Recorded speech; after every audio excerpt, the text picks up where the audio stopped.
in 2012. You can see how much deforestation was done. The picture below shows the so-called the fishbone patterns, or how they build the road and then go off, continuing deforestation. That's the 2012 zoomed in Rondônia. Since then, we've had a lot of global products.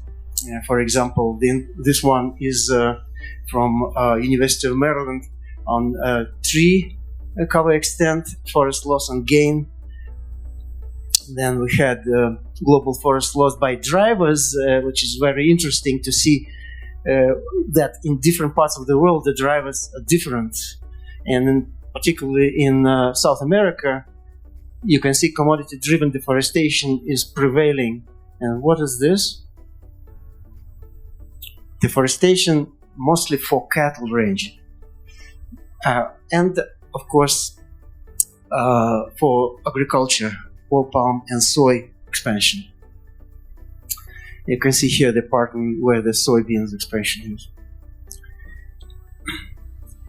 We had a lot of projects which were not part of LBA program. They're listed here. And you can see that even at that time, before LBA, there were results showing the expansion of soybeans. So please remember that you're not starting this. It's nothing new. It's just already that time when it was shown. You see the years, 20 years ago, the spike in soybean prices, depreciation of Brazilian real. So that was the factors that led to this growing and increase in cropland. That was work by Jack Mustard from Brown University. So this is also soybean expansion continuation studies by Matt Hansen, University of Maryland, comparing 90s with beginning of 2000. And this is the ongoing or recent project in our land cover land use change program on Latin America. I sorted it by South America and Mesoamerica. And some of the PIs are here or in parallel sessions. You can see, and it varies between agriculture and policy, market, climatic change impacts, and so on.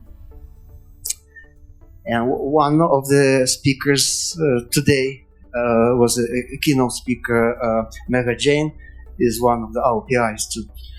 So this is the map of research areas, and it covers well the continent and the Mesoamerica from the project.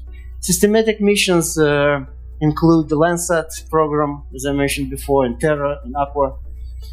So we can separate it by coarse resolution satellites and moderate to high resolution satellites. And Landsat next. Okay, I'll talk about it in a second. And I mentioned already International Space Station with the instruments on board. JEDI instrument is really a set of lasers that provides you with the structural vegetation, not just the horizontal pattern like Landsat. So when you combine the Landsat measurements with the JEDI forest structure measurements, you can develop a canopy height map, and that was done for 2019 by a group at University of Maryland. EcoStress is another instrument on space station with 5 spectral bands in thermal infrared. EMET is the most recently launched 5 minutes. It's okay. It's mostly for atmospheric effects, but some applications could be looking at flood extent and natural hazards in general. This is the global view of this combination of compositing red, green, blue, and putting different minerals in this, and you can see. And I zoomed into South America because mostly Latin Americans here. You can see that there is also separation of different minerals there.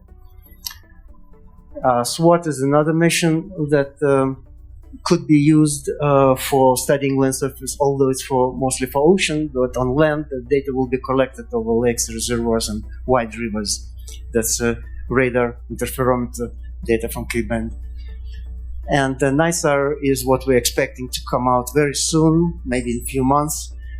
It's a NASA Indian Space Agency radar mission with 2 bands L and S that will provide us better views of vegetation, especially in the areas where there are permanent clouds.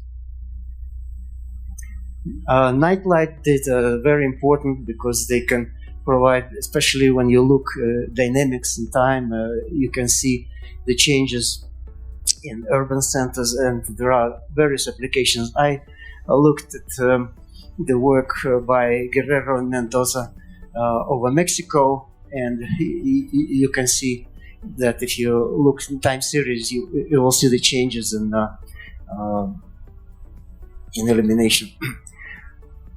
Also, I mentioned already SBG. That's the future towards the end of this decade mission, which has 2 components. One, SBG, is hyperspectral, visible to shortwave infrared, and another is thermal infrared data. And the future mission for Landsat is already not one platform, but a constellation of 3 satellites with a higher resolution, 10 to 20 meters, and will provide more frequent observations every 6 days. And in general, it's very similar to what we have now from Sentinel-2 of the European Space Agency. Okay, this is the product of a Mexican agency, the land cover map, and that's what we saw yesterday in front of us. I'm on time? Very good. Okay, so we have time for questions. Thank you.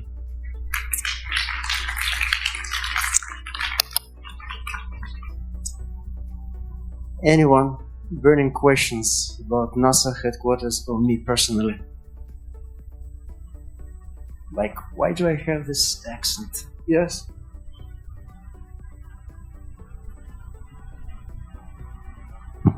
Thank you. I will do a dumb question and ignorant questions because I'm not from your community, but since you have mentioned that track about those main satellites that NASA had launched, I'm wondering what's the role of these private sector satellites that they are shooting for even thousands now. Do they anyhow cover any of the mandate of NASA's?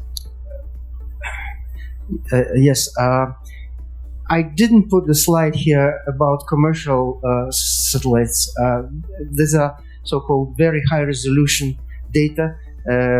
We have a special data buy program that NASA buys, and then NASA-affiliated projects can use them. Those are meter resolution.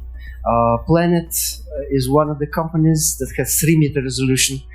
For tropics, the data has been bought by Norwegian government and it's available for free for tropical areas over the world.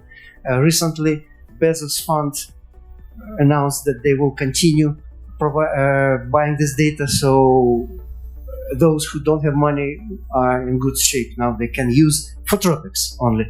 Now the data are available for free in limited amounts for institutions like universities. And those who want to work with NASA, they will get it for free through this data buy that we have separately. Does it answer your question? Besides Planet, of course, there are other companies like Maxar that has higher resolution, like 1 meter resolution or even 30 centimeters. And they are planning to have a constellation of satellites which will have better coverage than Planet, maybe. Or they will compete. Yes. I was hoping you could comment based on your ability to observe this research unfold over your career thus far. Mm-hmm. How should researchers now be building off that work, and what questions are in your mind are most prominent that we should be kind of engaging with that work to answer? Well, the questions remain the same. The question only is at what level we are now. And I think that the technology improved. We have higher resolution, we have more satellite. If you take back 25 years ago, we had all this very expensive Landsat, not so much in terms of time series, except this coarse resolution data. So now we have Landsat data for free, globally, time series. So in this case, now concerning the scientific knowledge, we learned a lot, and you can learn from the results of the projects that are all available on the Land Cover Land Exchange program website. So those who are interested in working in our program should always look at the website and see. Now there, you can go in a particular geographic area, click on the map, and then you'll have the list of all the projects starting from 20 years ago. And you can just look, gradually learn what has been done. And of course, there are references to publications that you can also learn. So please do it, because starting from scratch without knowing where we are now as compared to 20 years ago is not a good idea. Forrest? What can we expect from future funding calls? Is it too soon to say anything, or do you have some sense of where you're going? When I came to the headquarters, I tried to make it. I realized that some programs announce their solicitations once in 3 years, and I said it's maybe not a good idea. So after a while, I started stretching money so that it would be a call every year, not all the money, but part of money. So we have continuous solicitations now, because the program has limited budget. We have to always have some focus, either geographic focus or thematic focus or particular instrument focus. So that's how we try to make a program more rounded during several years. The solicitations come out in February, usually on Valentine's Day, and the whole thing is called roses. Roses for Valentine's Day. The deadlines for various programs are different. Most recently, we established the deadline, and also we have a two-step, usually two-step. The first step is like what you plan to do, and there is some screening, so to save time for people to not write the full proposal when you already see that they will not be as competitive as others. So the deadline for the first step is usually end of March, and the solicitation second step due date is sometime end of May, for example. Okay. The topic is still under consideration, but there is indication that perhaps, most probably, it will be about disasters and the assessment of the impacts of these disasters. I think we won't change substantially the subject. There could be some nuances there. The main thrust, starting from last year, is to involve modeling community, such as weather forecast models and climate models, so that they will pay attention what's available from our program in terms of boundary conditions like land use. I showed something like forest changes or irrigation changes or urban changes. All these data sets are available from various data accumulation centers, and so now it will be a little more of the same, maybe directed to instead of just boundary condition, maybe assessment of the impacts, and we have to cut down the time for questions because of other presentations.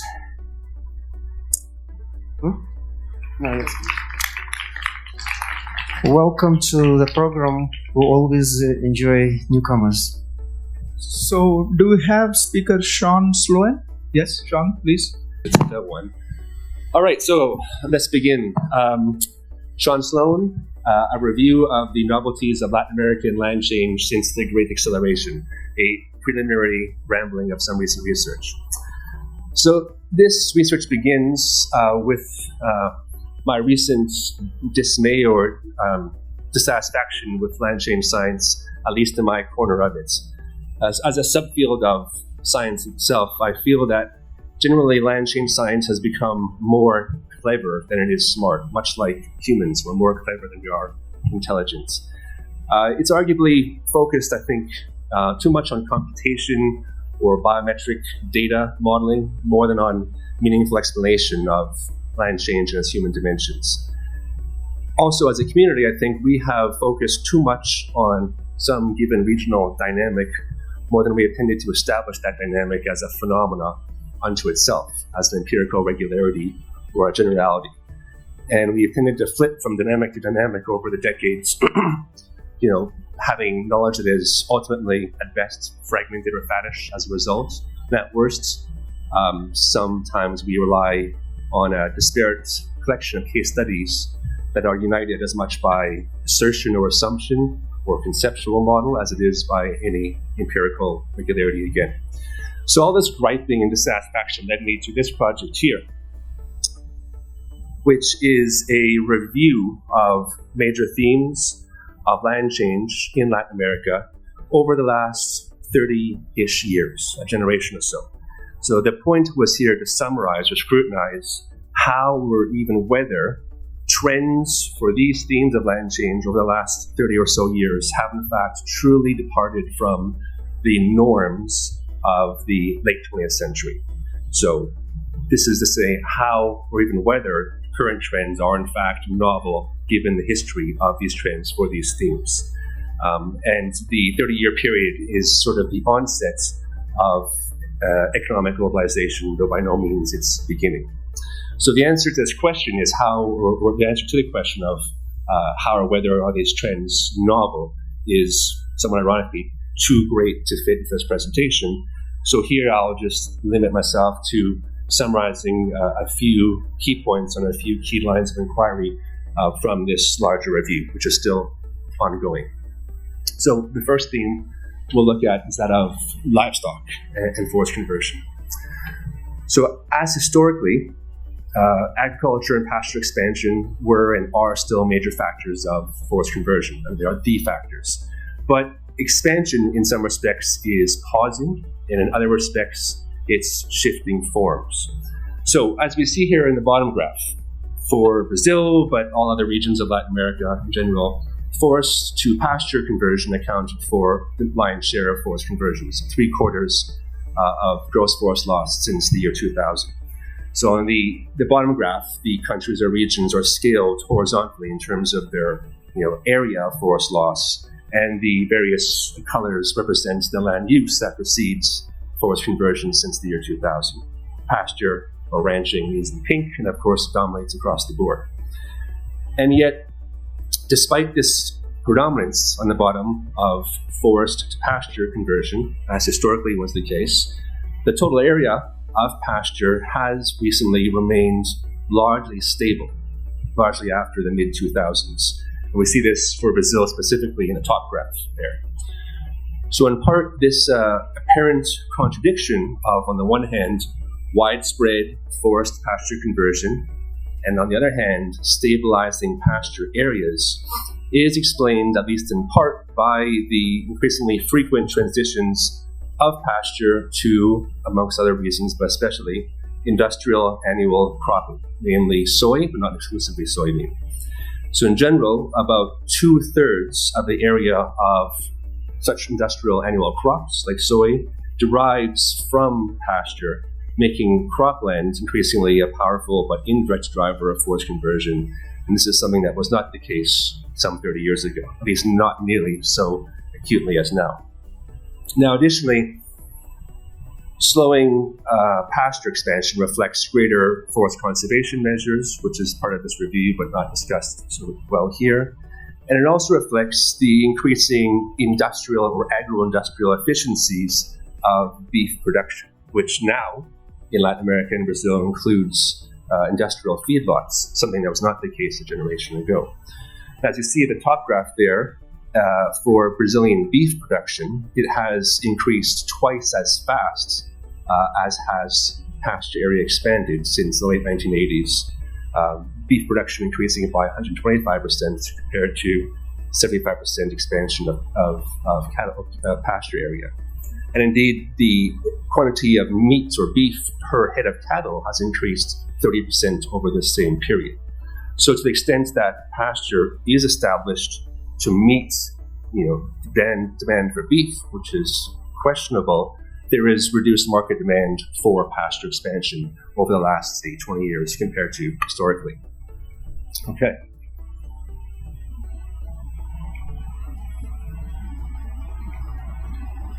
Can you flip the slide for me, please?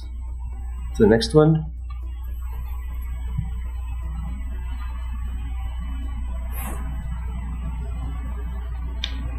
I'll have a go at it again.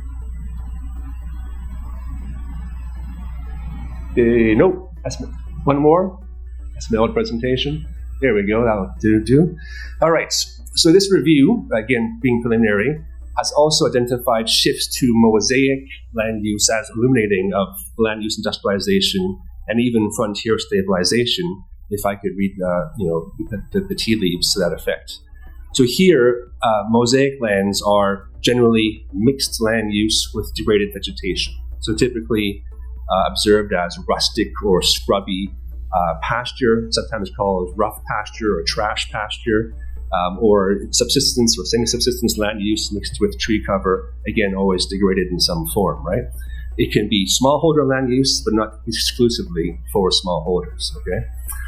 On the left graph, we see that the area of this mosaic land use has declined sharply since the late 1980s, but almost entirely in Brazil, where it declines by 24%, and it would have been more if not for the Bolsonaro presidency, which you can see has, you can't really see, that box has led to the uptick of mosaic cover.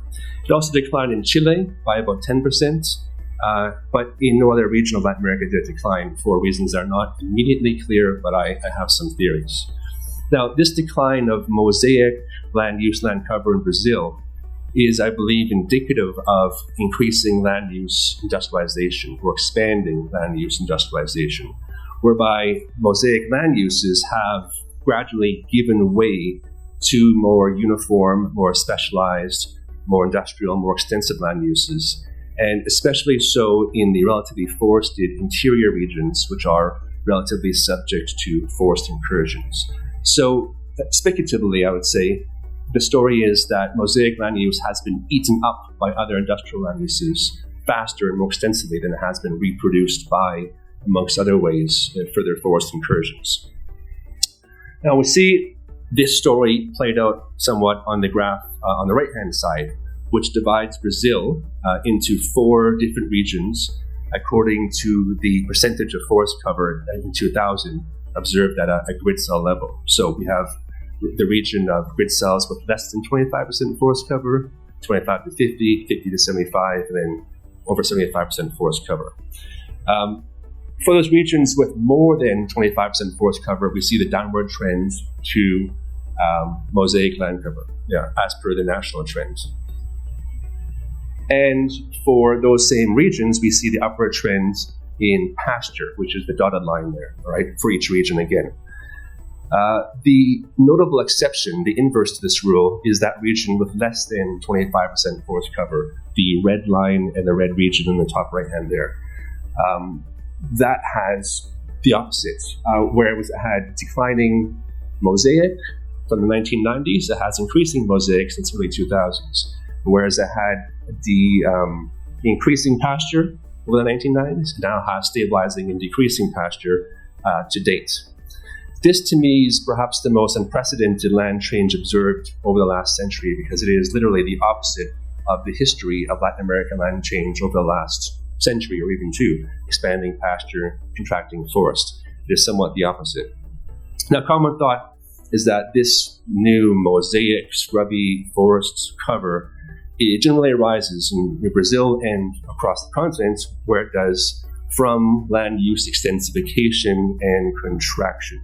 And so was the narrative of the 20th century, if and where forest recovery occurred, so far as we know, like in Cuba, like in Costa Rica, like small scales in Puerto Rico and elsewhere.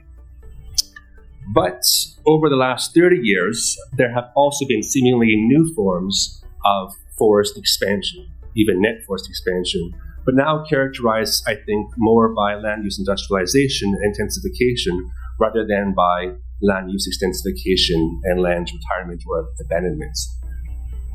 Okay, so to illustrate this point here, for planted reforestation and natural reforestation, left and right. In the Atlantic forest biome of Brazil, but also Uruguay, plantation tree cover has increased by 600 or over 700% since the late 1980s, almost exclusively in industrial forms, tree plantations, tree farms even, okay? This new industrial planted tree cover now constitutes roughly between 1/3 and at least 1/2 of all nominal forest gains across the continent of Latin America, depending on how we define forest gains and what data we use to measure it. Now again, this planted tree cover is concentrated largely in Brazil and Uruguay, but the trend is still unprecedented. 30 years ago, those percentages would have been near zero, as opposed to now between 1/3 and 1/2 of all nominal, natural, and planted tree cover gains. These figures notably include Chile. The point remains. Okay, more generally across Latin America, nominal natural reforestation also exhibits signs that it follows more from dynamic or intensified land use than it does from land disuse and retirement. To illustrate here at the right, we have landscapes or locales of net natural reforestation across the whole of Latin America, or rather subregions thereof. And we see how in almost all instances of these landscapes of net natural reforestation, increasingly more natural afforestation entailed increasingly more, not less, gross forest loss. This being indicative of more, not less, dynamic land use. Also relevant to this point is that the majority of these landscapes of net natural reforestation occurred at the immediate peripheries of intensive core agricultural areas that, almost without exception, intensified further over the last 25 years, gaining about 10% new cropland by area. So the presumption is that this intensification of core areas extended out to and spurred, shaped, or even impelled this form of dynamic net natural reforestation by reconfiguring landscapes through intensification as opposed to through abandonment per se. I'm given the bum rush here, so I'm going to skip my conclusion, but I will be happy to talk to you further in the break. Thank you very much. Yeah, thank you so much. We have time for any important questions? One important question. Anyone? No? If not, let's move to thank you, Sloan, again. Thanks. A question there, maybe? Anyone? Sorry, yes. And I request you to keep it short, and also the answer, keep it brief, please. Yeah. All right. Hello, thank you for your presentation. I was wondering whether you could link these changes with structural political changes over Latin America, or is that too wide of a scope to link? It's certainly not my forte. Probably safer if I didn't, because I'd probably be wrong. I mean, obviously it's a big place and everywhere it's different. I can just say one thing about the planted reforestation. That has political backing because it's easy and it suits governments to plant in that way. They can recognize the success when they see a plantation. They can claim that's there by us. We funded this much. We had this much tree cover. It's a far safer bet for them to restore and reforest through plantations because everything is on the book. What size of the plot, who owns it, when it was planted, how much trees we have. It's an accountability issue that suits government. So the rise in plantation tree cover, whenever it deals with recovery, restoration, the planted aspect of it suits governments more than any spontaneous natural reforestation program might otherwise, I believe. Okay, thank you. Matt, are you ready? You did a really good job explaining everything about talking about it in different countries. It's great. Can I borrow that actually? You want this? Yeah, I'm ready to point at slides because so I should say a couple things at the start. The abstract is wrong. It turns out when you make a land cover map for a huge area and you end up staring at the same few areas that are always the problem areas, you think things are going one way, then you actually run the numbers and you end up with something else. So the second thing I'd like to acknowledge while the slides are coming up, this work would not have been possible without the help and really co-leadership of my graduate student, Felipe Saad, and my large group of awesome collaborators in the narco-deforestation group. This is part of a larger project to look at the effects of narco-trafficking on deforestation in Central America, which there are several presentations at this talk, including all my co-authors are presenting various things. I definitely recommend checking out Beth Tellman, Jennifer Devine's talk, and Nicholas Maglioca's talk, and Kidra, I think, is talking on the last day, which I'm pretty excited about. Okay, so I'm going to focus on two areas that are near large biosphere reserves and their associated national park complexes. So pretty much the Petén in Guatemala and the associated valley to the south, which has several national parks, and the Rio Plátano Biosphere Reserve, which is in Honduras. So I think there's a thing where I advance the slides, right? That's usually how this works. It worked.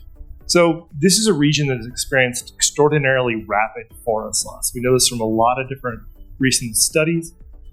Narco-trafficking has become increasingly important in the region since 2000, and its major influence is disrupting protected areas and indigenous lands.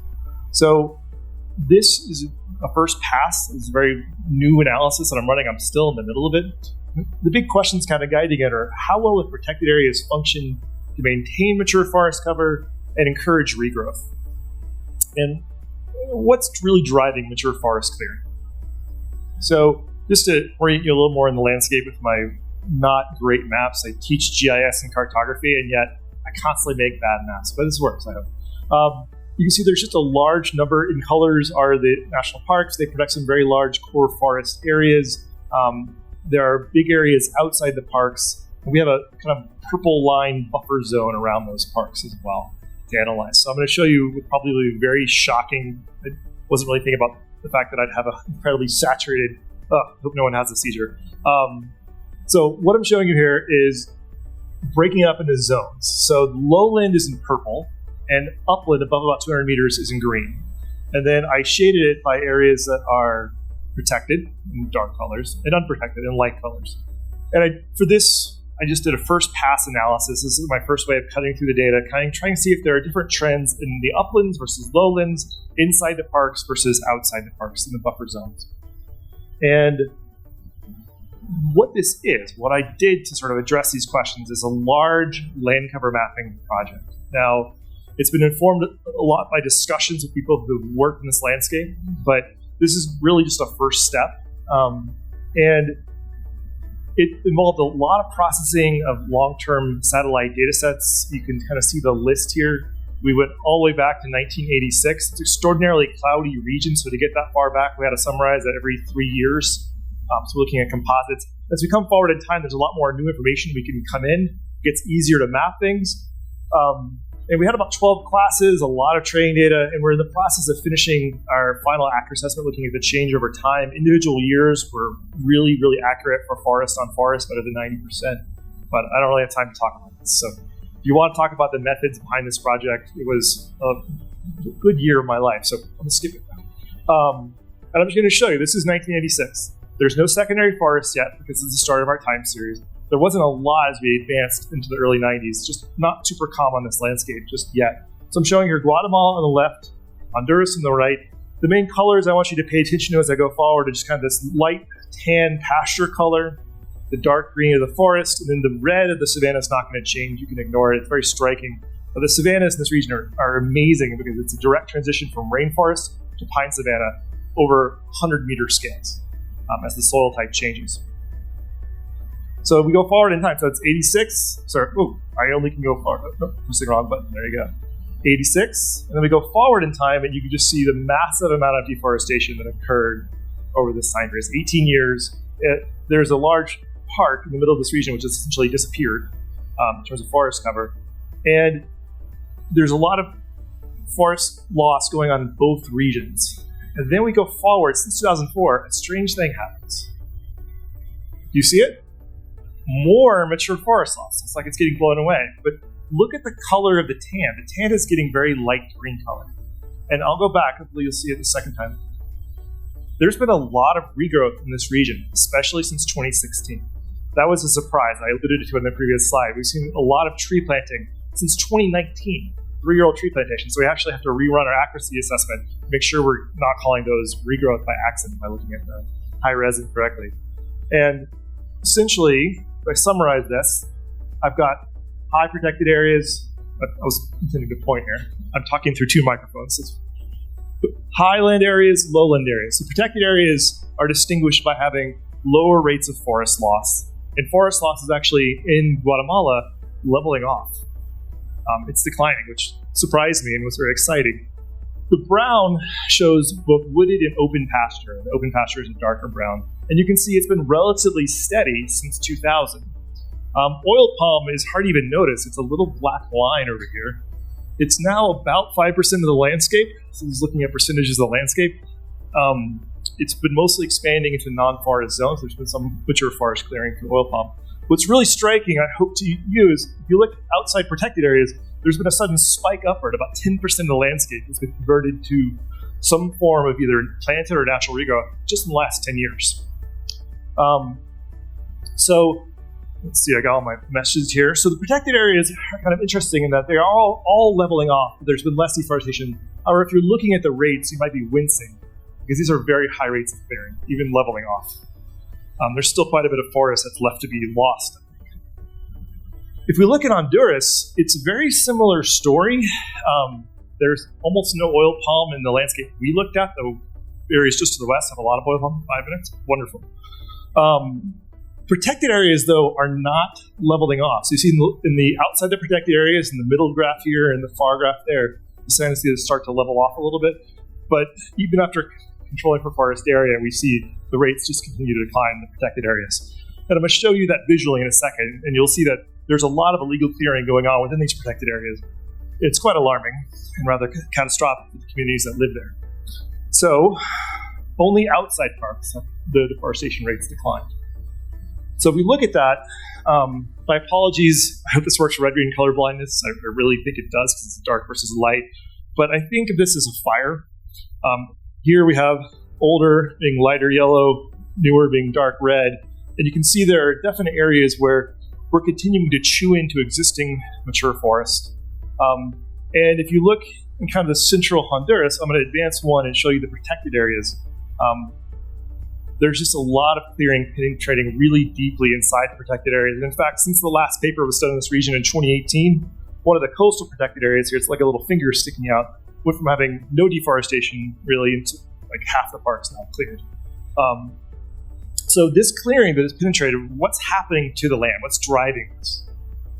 Well, this is not the world's most satisfying graph. This is a rough extra graph, but I hope that you see that just after clearing, so this is basically time since clearing. This also is an earlier version. I'm sorry, my later version had larger legends. I replaced them. Apologies. Anyway, so bottom here we have time on the x-axis since clearing, and what was it cleared to become? So when I cut down the patch of mature forest 3, 6, and 9 years out, what is there? And it turns out immediately after clearing, it's almost always some form of pasture, right? And then about 6 years out, about a third of that pasture regrows. 9 years out, about 20% is left. So there's a loss of there's a very quick flush of regrowth, and then its loss is re-cleared or converted to other uses. What's not really showing up here is a lot of conversion directly to cropland and very little conversion directly to oil palm. So I thought that was fascinating. So what we're seeing is it's kind of a moving front. The pasture's chewing into the rainforest. Some of it gets immediately abandoned, and then some of it is abandoned permanently. Others is converted to low-grade pasture usage. And this regrowth process, where regrowth is spiking in the landscape and even occurring in the wake of clearing, I'm wondering if it's two processes at work or one. So on the frontier, I think Sean's talk today really outlined a lot of the reasons why you might be seeing conversion to pasture, why it might be slowing down, and also why it might be turning into regrowth. Away from the frontier, away from the national parks, you kind of end up in landscapes like this. So this is oil palm on the right-hand side in black, and you can see it's encircled pastures, and I can go back and see this in satellite imagery as well as my own maps. All those little green blocks weren't there in 2004. It's just once they planted the oil palm, there were areas that weren't good for oil palm, but they own the land anyways, and they just let it regrow. On the left here, in the kind of ochre color here, red color, there is a timber plantation. Just next door, there are several farms which are natural regrowth. So this phenomenon, is it land abandonment occurring alongside intensification? Or as Sean argued, which I really like that, is it just the effects of intensification on the region? Now, in this region, you have to wonder, is this influx of money coming from increased remittances? Ex-migration from northern Guatemala is just getting going. I've been talking to people. So that may not be the main driver. It may also be money laundering from narco-trafficking. And that's something that, so influx of money in the region might end up leading to increased investment in long-term money-making opportunities that require opportunity costs, while at the same time maybe encouraging people to give up land they don't necessarily want to use for certain purposes. I don't know. This is one of the places where I'm just still learning about the social dynamics on the ground. I see this as an entree to a whole series of analyses. I look forward to releasing these maps and having some fun conversations about this topic. So how am I doing on time? I mean, the takeaways are forest loss rates remain high, but are declining outside parks and inside parks in northern Guatemala. Honduran parks are under immense pressure, and I think their long-term future is in doubt. Elevation is associated with low rates of loss, but only in Guatemala. Most clearing of mature forests remains for pasture, despite the expansion of oil palm in this landscape and other types of agriculture. And there's just a lot of green coming back on this landscape since 2016, and even since 2019. So it's probably not just a pandemic-related phenomenon, but it'll be fun to keep returning this landscape to see if this is permanent or not. And thank you.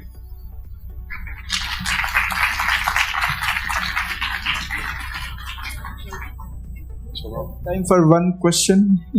Anyone?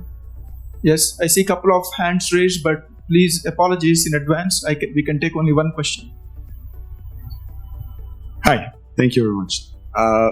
The mechanism of deforestation through which this happened, do you think it includes the milpa system, and they plant after removing the mature forest to use the fertility of the soil and then incorporate the pasture, or is it directly cattle?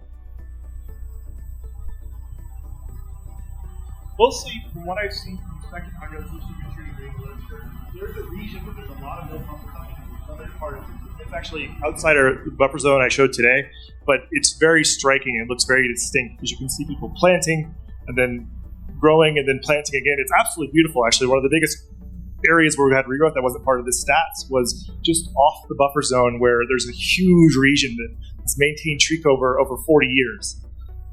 That's not what's happening along these frontiers. It seems to be a lot of just clearing straight the cattle pasture and then regrowing. And in Honduras, there's almost no expansion of tree planting. It's almost entirely abandonment. So I think there's a lot of frontier dynamics and potentially interest in either asserting control of a space or interest in money laundering. Unfortunately, I think there's a lot of interest in taking cattle from these regions and moving them over the border into Mexico and selling them to the north, which has been reported as a common practice. I think for this region, I don't fully understand the drivers of why this is occurring. And I'm definitely not going to publish any of these papers without kind of relying on my poster collaborators to contextualize these results. Thank you. Thank you, Matt. Okay, we have next speaker, Reina Benzi. Is Reina here? Yes. So we will try to find your presentation. If not, I may request your help. Hello, I'm Reina. I am going to talk at you until my slides are up there. Yes. I'm currently wrapping up my postdoc at UC Berkeley. And oh my goodness, so fast. And I'm going to keep to 10 minutes exactly. So I really encourage you all to think of questions so we can achieve depth. All right.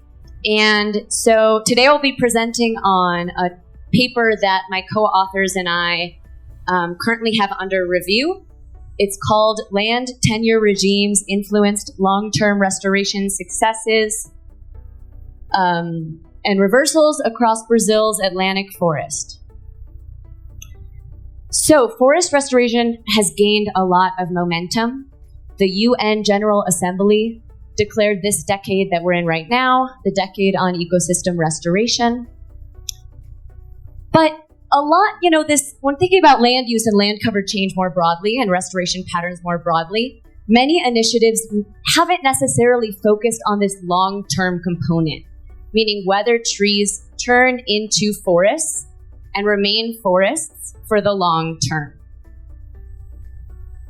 So in this study, we focus on restoration reversals, restored forests that were later deforested, and restoration successes, restored forests that remained forested for the long term. Our research question is, what are the differences in restoration reversals and restoration successes between different land tenure regimes in the Atlantic forest of Brazil? So here's the Atlantic forest. It's a biome spanning the entire eastern coast of Brazil. And in contrast to the Amazon, which has 80% of original forest cover still remaining, the Atlantic forest only has around 28% of original forest cover still remaining, which has made it an important biome for restoration initiatives. And also, our study evaluates land tenure regimes, which are basically different land tenure designations. So in Brazil, the socio-political landscape includes many different land tenure regimes, some of which are private lands, indigenous lands, quilombola territories of Afro-descendant communities, assentamentos, agrarian reform settlements, often of previously landless people, and protected areas, to name a few. And so the rationale behind this study is that rates of restoration reversals and successes are likely to vary by land tenure regime. This is due to differences in territorial characteristics. It's due to differences in governance arrangements. It's due to the different bundle of rights and powers that each type of territory is granted by law. So there are many different drivers, but that probably there are differences in the outcomes by land tenure regime. We sourced data for this analysis from the Mapping Biomas project, which uses Landsat satellite data, as well as Imaflora, which has a comprehensive database of all territorial boundaries across all of Brazil. We also collected data for 10 control variables, and this allowed us to conduct a matching analysis between land tenure regimes and private properties. So in our matching approach, we paired the land tenure regimes I showed on that other slide, the ones that I listed up there, with private properties where the land tenure regimes sorry, you're laughing. I can't stop laughing also. Where the land tenure regimes were the treatment group and the private properties were the control group. And the aim here was to measure the direct effect of land tenure regimes on restoration by isolating the control variables. And we developed a new approach called agglomerative matching. And what this does is it iteratively combines multiple private properties into what we call private agglomerates. So this is effectively groups of private properties together to achieve covariate balance when matching. So basically to achieve covariates that are similar between our treatment and our control groups. This is a figure that demonstrates this. You can see blue is one sample treatment land, and in pink are 5 sample control territories. And so basically we had an agglomerating algorithm that sorted through 1.9 million private properties and was trying to find the private properties that were most similar to the treatment territory for each treatment territory. And we have 3 sample control variables shown on your right.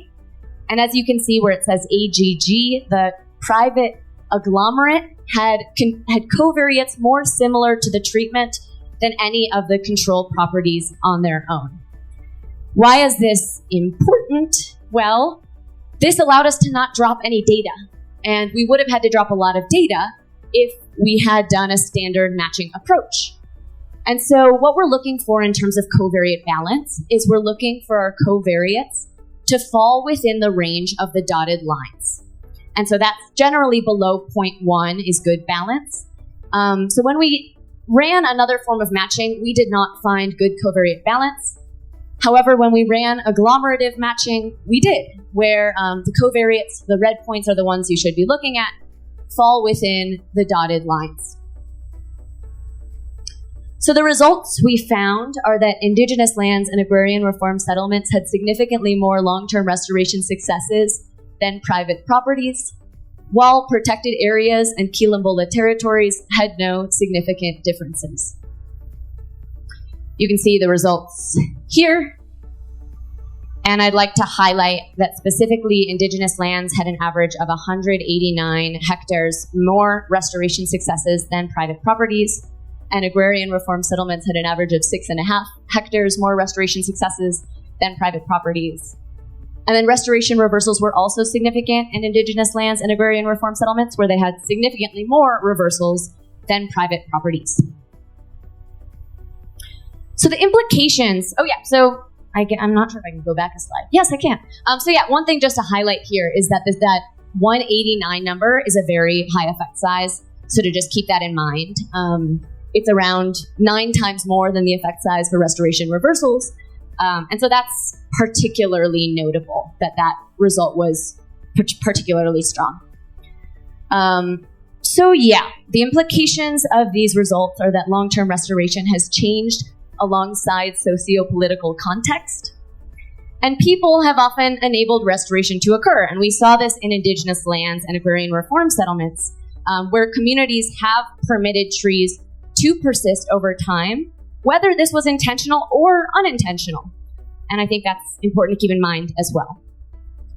Also, that restoration reversals may be inherent to socio-environmental systems and need not always detract from longer-term restoration. And that's what we saw in indigenous lands, where restoration reversals were significantly higher than in private properties. But that didn't mean that there couldn't also be significant amounts of long-term restoration occurring. And so that's important to keep in mind here as well. And I know, Sean, you've done work related to that. So our study raises the question, how might we establish a restoration future that is both effective and equitable? It's important to emphasize that some of the communities that have contributed most significantly to long-term restoration successes are those who have been marginalized and excluded from many of the formal restoration projects, the funded restoration projects, or who have received no funding at all. And so there's a need to provide recognition to those communities that have been making contributions to long-term restoration for decades. And so this is a session on actionable science, so I included this slide to be in line with this session's theme. So just some conclusions, thinking about actionable things, is that, it's therefore important to protect communal land tenure regimes from threats, and usually that occurs in terms of land grabbing and privatization, as well as reconsidered strengthened land rights as a distinct restoration strategy. Oftentimes, I'm looking at my time here. Oftentimes, I'm good, I have a minute. Oftentimes, I see a lot of restoration practice. Rights aren't necessarily in the center of the conversation. And so it would be, I think that what this study contributes to is that, well, there could be specific restoration policies that are explicitly focused on rights. There can be rights-based policies that are about rights, but have to do with permitting long-term restoration to occur. And that these conversations are very much interlinked and could be in much more conversation with each other. Also, to promote conditions for natural regeneration in addition to active planting. Much of the restoration that was analyzed in this study occurred naturally. It naturally regenerated, and that can be a highly social, hands-on process as well.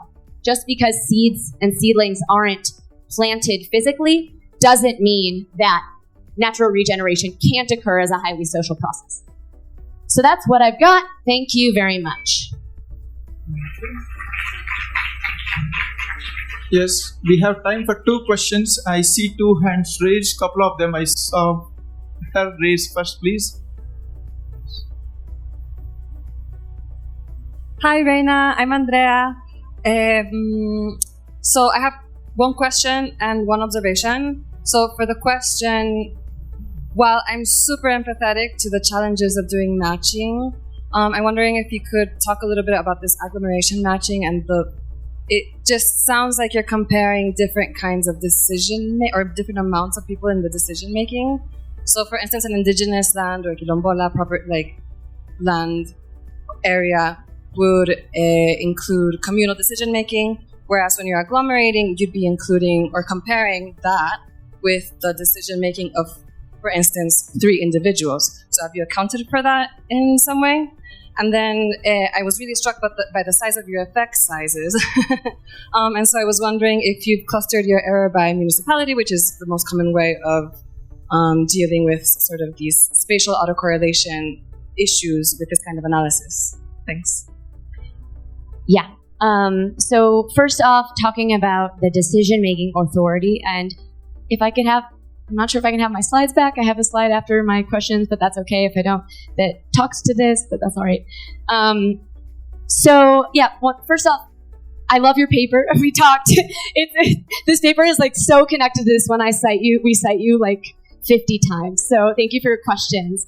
And in terms of decision-making, you're completely right that it is measuring the effect of, communal decision-making and versus, decision makers aggregating to a few individual decision makers.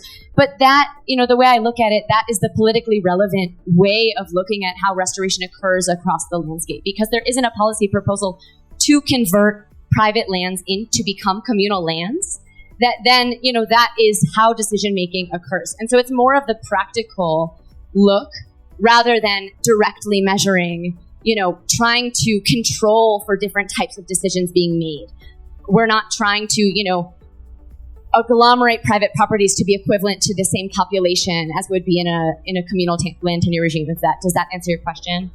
And then in terms, I would like to talk with you personally about the second question, but yes, we have taken that into account. We did not use municipal level. I don't remember what you said, but we've thought about this, and I'd love to talk to you. It's very brief. My name is Gabriela, and I would like to know how you define long-term and reversals, and also if a reversal can then be reversed into a pathway of restoration again. Yeah, I also have a slide after my questions on this. Let's hope I remember the exact definition.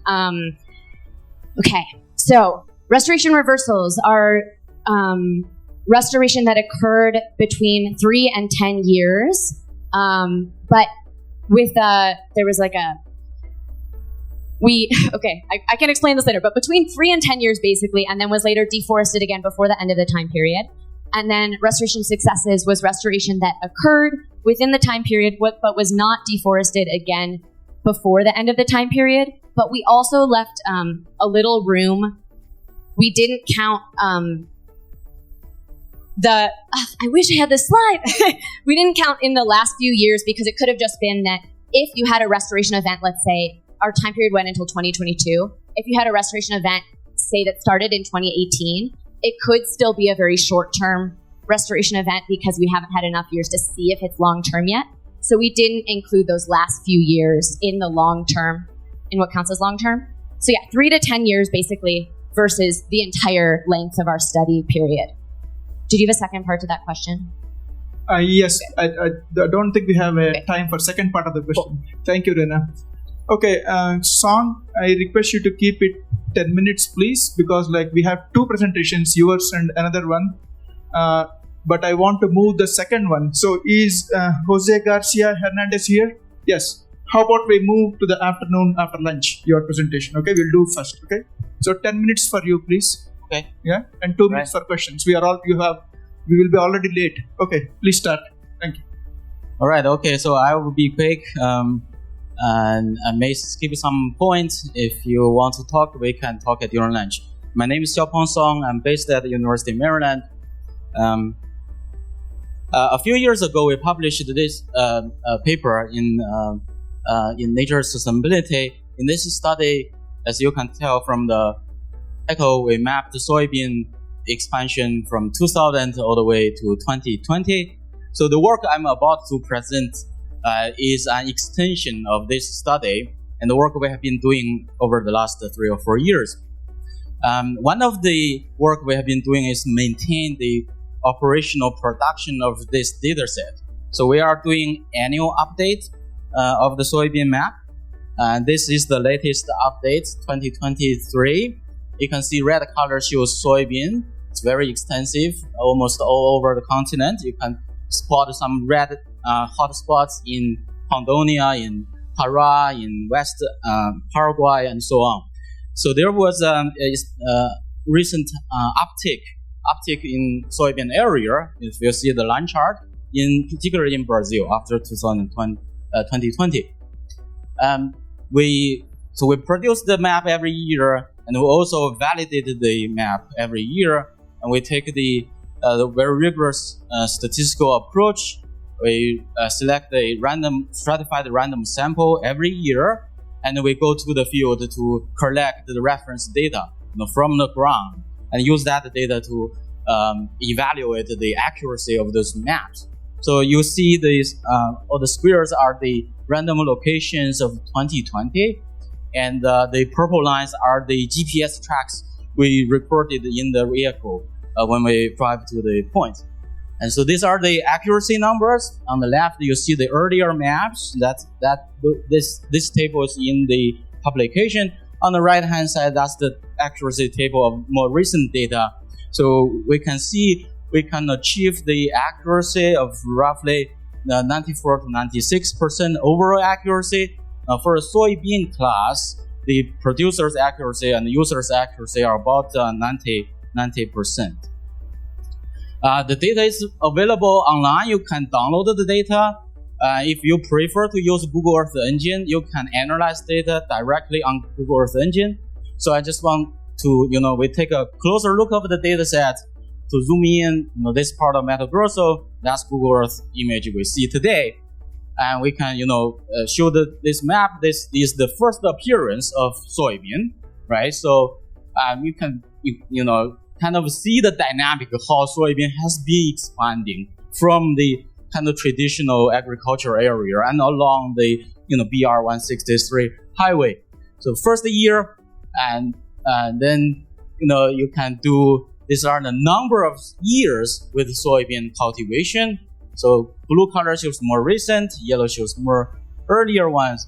And I particularly like this graph. This metric is the normalized frequency of soybean cultivation. So the years of soybean cultivation divided by 23, and we see homogeneous yellow color. What this means is, if a field is converted to soybean gonna be cultivated ever since, right? So, and we can also do filtering. We overlay with the Hansen forest loss data. So these are the fields that were converted from forest to soybean, and you can see which year the soybean field was first appeared, right? So we can summarize and do this statistics, and this is what we reported in the paper, that across the continent, soybean accounted for 9%, less than 10% of all forest loss, but it's still a significant area, if you look at the area.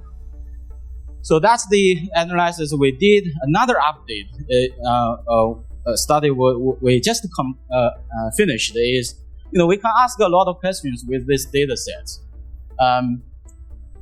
We were particularly interested in what's the, soybean cultivation gonna be look like? What's the likely, future? And there are existing conservation or supply chain policies.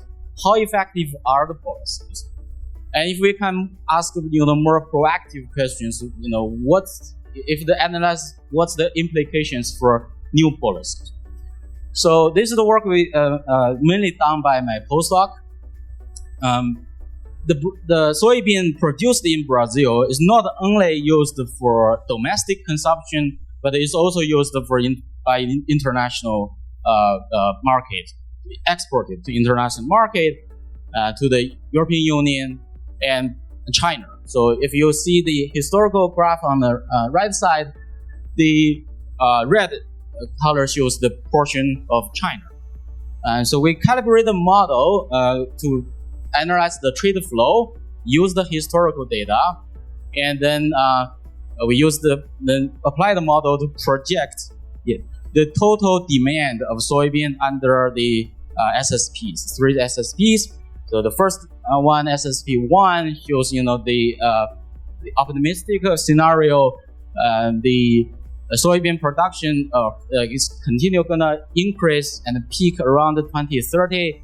SSP3 shows the peak is gonna later. And next the question is how if we know the total consumption or total demand, how do we spatially allocate that demand? So we calibrated another spatially explicit land use change model. The interest variable, the output is the risk of land conversion to soybean. It takes a number of biophysical and socio-economic variables and also the policy variables. Now with we can include the policy variable as a dummy variable. You can switch it on and off and evaluate the policy, how effective the policies are. So this is one of the results. On the left, you see the coverage of the different policies. On the right-hand side, that's how effective they are. The coefficient, the sign of the coefficient shows they are, different variables are promoting soybean conversion or discouraging soybean conversion. So this shows that, for example, the Amazon soy moratorium has been working. We can visualize the impact. On the left side, that's the direct output of the hazard model. So that's the conversion risk at 1 kilometer spatial resolution. The dark red shows high risk of land converted to soybean. Pink shows low risk. On the right-hand side, that's, if we switch the policy variables on and off, the difference, the changes in the risk level. So you'll see the blue color shows the policy are reducing the conversion risk to soybean. And we can summarize this again, get a quantitative sense. That's on the left side. So with this policy, with the different policies in place, we can draw conclusions something like, so for the Amazon, there would have been 6 million hectares more forest loss had those policies not been in place. So on one hand, it reduces the conversion risk for forest, but on the other hand, that's the risk level, it actually stimulates conversion over the pasture area. So especially for Cerrado, but also for Amazon and Atlantic forest. So now we put the two models together, and these are the spatial patterns and the statistics of the projected demand and at 1 kilometer resolution. So if our objective here is protecting forest, now I can highlight one hotspot, and that is consistent throughout the 3 scenarios, and that is the Mato Pipa region, particular west part of Bahia. So that's forest there is shows there's high likelihood that forest is gonna be converted to soybean. Now this is the last piece of the research.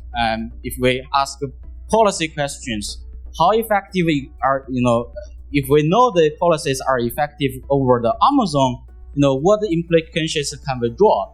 So we run 3 scenarios. One is if we expand the existing policy from Amazon to other biomes, what are the land use changes under different projected SSPs? And we also run a scenario like how about we expand the scope from forest to other all the natural vegetation. And then the last scenario is from a food security perspective. If we limit the conversion of other cropland, what's the land use change going to be look like?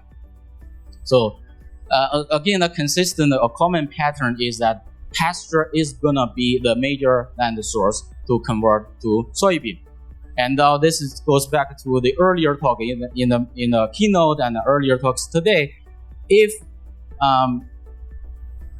the productivity of pasture land or cattle production can be increased by somewhere between 2.5% to 20%, our analysis suggests that this will free enough land for soybean conversion without the need to destruct the natural vegetation. So that's all I have. This is a summary. I think I'm run out of time. I'll leave it right here.